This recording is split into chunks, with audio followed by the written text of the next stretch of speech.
ஐயனார்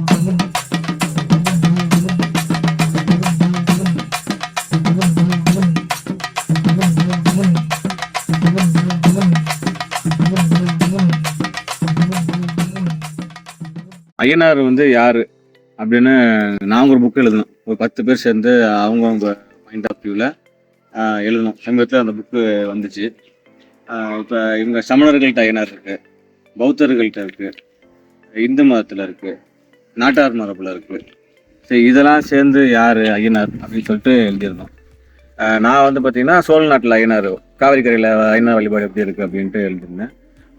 ஜென்ரலாக ஐயனாரோட ஐக்கோகிராஃபி அதை வச்சுலாம் எப்படி சொல்கிறோம் அப்படின்னா, இப்போ உட்காந்துருக்காருல கையை வச்சுட்டு இது வந்து பார்த்தீங்கன்னா உட்குடி ஆசனம். இதில் இன்னொன்று மகாராஜ லீலாசனம்னு ஒன்று இருக்குது. 2 காலையும் இப்படி வச்சுக்கிட்டு உட்கார்ற மாதிரி, ஒரு காலை கீழே தொங்க விட்டுருக்காருல, இப்படி இருந்தால் உட்குடி ஆசனம் பேர். இன்னொரு ஆசனம் மகாராஜா லீலாசனம்ன்றது பௌத்தர்கள்ட்ட வந்து அவலோகிதர் அப்படின்னு. அவலோகிதர்னா அவரு ஒரு நாட்டார் தெய்வம் பௌத்தர்கள்ட்ட. அதனால அவங்க வந்து பௌத்தர்கள் ஏன் இப்போ எப்படின்னா, ஒரு தெய்வம் வந்து பரவலாக மக்கள்கிட்ட இருக்கும்போது அடாப்ஷன் பண்ணிக்கிட்டாங்க. ஒவ்வொரு மதம் அன்னைக்கு வந்து சமணர்கள் வந்து ஒரு தீர்த்தங்கரோட பிரம்மசாத்தன் அப்படின்னு சொல்லிட்டு அவங்க எடுத்துக்கிட்டாங்க. பௌத்தர்களை வந்து அவலோகிதரோட ஒரு இதாக பார்த்தாங்க, போதிசத்துவர் இந்த மாதிரி பார்த்தாங்க. இந்து மதம் வந்து என்னன்னா ஹரிஹரபுத்திரன், சிவனுக்கும் விஷ்ணுவுக்கும் பிறந்தவர். இவர் விஷ்ணு வந்து மோகினி அவதாரம் எடுத்து வரும்போது அவங்கள பார்த்து காமம் வந்து சிவன் இது பண்ணி அவங்களுக்கு பிறந்ததா இங்கிட்ட ஒரு கதை இருக்குது, ஐயப்பன் கதை. அப்புறம் நாட்டார் தெய்வம் நம்ம மக்கள் மரபு எப்படி இருக்கும் அப்படின்னா, இப்போ நிறைய கோயில் எப்படி பண்ணுவாங்கன்னா, ஐயனாருக்கு வந்து சைவ படையல் தான் பண்ணுவாங்க. இப்போ இது பண்ணாங்க பார்த்தீங்களா, வெளியே பண்ணாங்க பொங்கல் வச்சு கொண்டு வந்தாங்களே, அந்த மாதிரி பண்ணுவாங்க. சில துணை தெய்வங்கள் இருக்கும் ஐயனாருக்கு. வெளியில் சைடில் பார்த்தீங்கன்னா வீரன், இந்த மாதிரி தூண்டில்கார சாமி அந்த மாதிரிலாம் இருக்கும். அவங்களுக்கு கெடா விட்டுவாங்க. ஐயனாருக்கு என்ன பண்ணுவாங்கன்னா, அப்படி கெடா விட்டும்போது திரை மூடிடுவாங்க. திரை மூடிட்டு இங்கிட்ட கெடா விட்டுவாங்க. இது ஒரு மரபு. இன்னொரு முறை ஐயனாருக்கே கெடா விட்டுவாங்க. அது எப்படி இருக்கும்னா, இந்த மாதிரி கையில் அருவா வச்சுக்கிட்டு மீசையெல்லாம் வச்சுக்கிட்டு இருக்கும். அது மாதிரி மனுஷனாக இருந்து தெய்வமாகறாங்களே, சண்டிகேஸ்வரர் இருக்கார்ல, அவர் வந்து மனுஷனா, விசாரச்சந்திரன்னு ஒருத்தர், அவரு, நாயன்மார்கள், இவங்களாம் வந்து மனுஷனாக இருந்து சாமி. அந்த மாதிரி ஆட்களுக்கு வந்து 2 கை தான் இருக்கும். எங்கேயுமே ஐயனாருக்கு வந்து 4 கைன்னு எங்கேயும் பார்க்க முடியாது. நீ எந்த புராண கதையா எடுத்தாலும் ஐயனாருக்கு வந்து 2 கை தான் நீங்க பார்க்க முடியும். ஐயப்ப சிலையும் 2 கை தான் இருக்க முடியும். இதுல இருந்து வந்து என்னன்னா, ஒரு மனுஷனா இருந்து அவர் எப்படி எல்லா ஊர்லயும் மனுஷனா இருந்தாரா அப்படின்னு, அது ஒரு தத்துவம். ஏதோ ஒரு இடத்துல வழிபாடு இருந்திருக்கும், அவரை ஃபாலோ பண்ற ஃபாலோவர்ஸ் வந்து வேற இடத்துக்கு போயிருந்துருக்கணும், அப்படியே அந்த மரபு கொஞ்சம் கொஞ்சமா அங்கங்க பரவி இருக்கணும். இப்படிதான் வந்து நம்ம எடுத்துக்க முடியும். எங்க இந்த மரபு தோன்றுச்சு அப்படின்னு சொல்ல முடியல.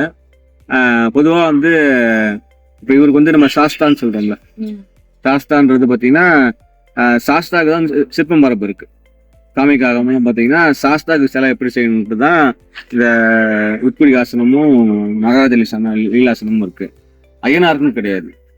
ஐயனான்றது மக்கள் வழக்கு.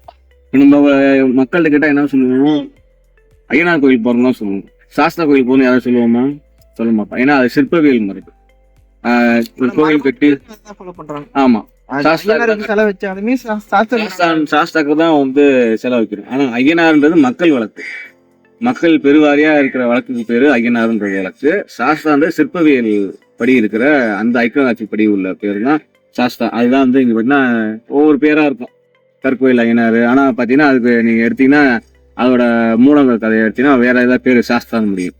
அந்த மாதிரி இங்கிட்டு நெல்லை பகுதியெல்லாம் வந்து சாஸ்தா வழிபாடு வந்து அதிகம். இந்த கோவிலுடையார் சாஸ்தான் இருக்கு, குண்டுமலை சாஸ்தா, அந்த மாதிரி நிறைய ஊருக்கு ஒரு சாஸ்தா வழிபாடு நிறைய இருக்கு. இதெல்லாம் வந்து சிற்பவியல் இலக்கண பெரிய சொல்லுவது.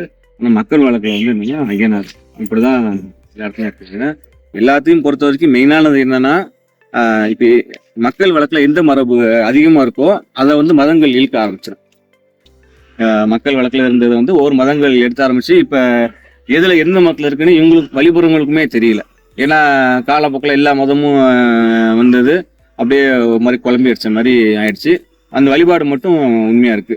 பொதுவான இது என்னன்னா, ஐயன்ற பேரை வச்சு என்னன்னா, இப்ப நம்ம பொதுவா அப்பாவே ஐயன் தான் கூப்பிடுவோம். ஐயா மரியாதை கூப்பிடுறது பெரியவங்க. வீட்டில் பெரியவங்க மூத்தவங்க இப்போ நம்ம ஜென்ரல் அப்புறம் கூப்பிடுவோம், பெரியவங்க ஐயா தான் கூப்பிடுவோம். அது இதுலயே நம்ம புரிஞ்சுக்கலாம். ஒரு சீஃப்டன் அவர் வந்து என்னன்னா நம்மளை காப்பாரு அப்படின்னு அவர் அது வந்து என்ன அது தத்துவம்.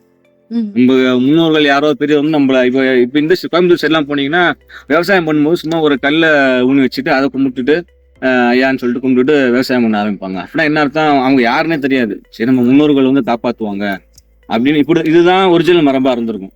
அப்புறம் ஐக்கிய ராசி வருது.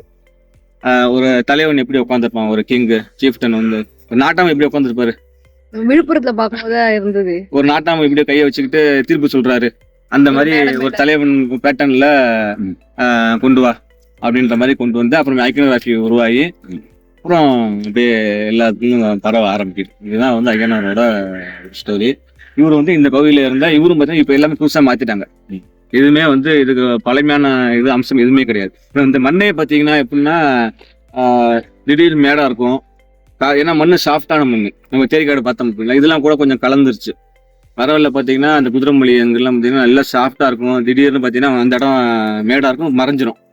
இங்கேயும் எக்ஸிபிஷன்லாம் பண்ணாங்க.